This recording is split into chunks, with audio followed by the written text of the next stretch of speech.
Welcome to the Short Funk Podcast. I'm Tom Barbalet. I've been wanting to talk about this topic for probably a couple of weeks now. It's a relatively heavy topic, but it's an insight that I've come to through a series of, I wouldn't necessarily say lucid dreams, but just a series of dreams that have impacted me.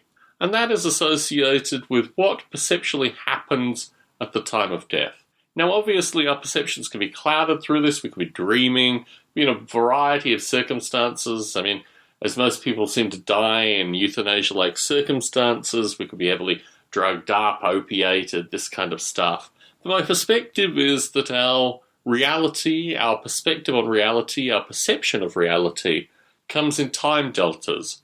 And it comes in time deltas that we have a rough sense of, where we see, where we interact, where we perceive fundamentally things in slices. Now, it's very difficult to actually perceive in slices because for our view, for our perception, for our eyes, our brain, all these things, these slices become part of a continuum, and a continuum that has a resolution which is sufficiently granular to almost appear linear.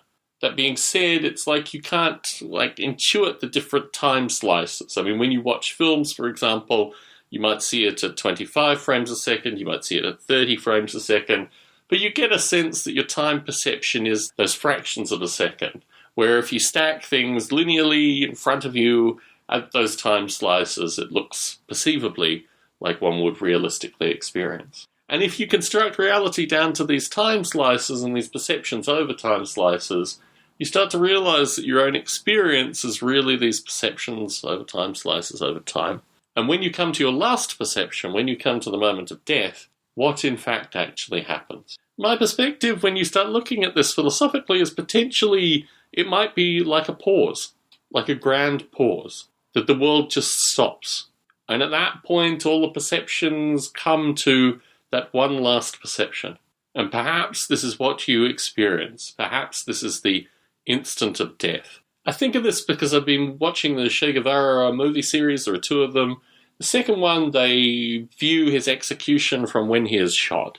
Kind of fades to white. My thinking associated with that is you always want it to be like a fading to sleep, or maybe fading to just, everything kind of fading out. But the notion of perceptions and deltas of perceptions, and also how we exist within these perceptions, seem to also make it possible that it could be a great pause, like the last moment of existence is in fact carried on as the final neurons kind of snap into place.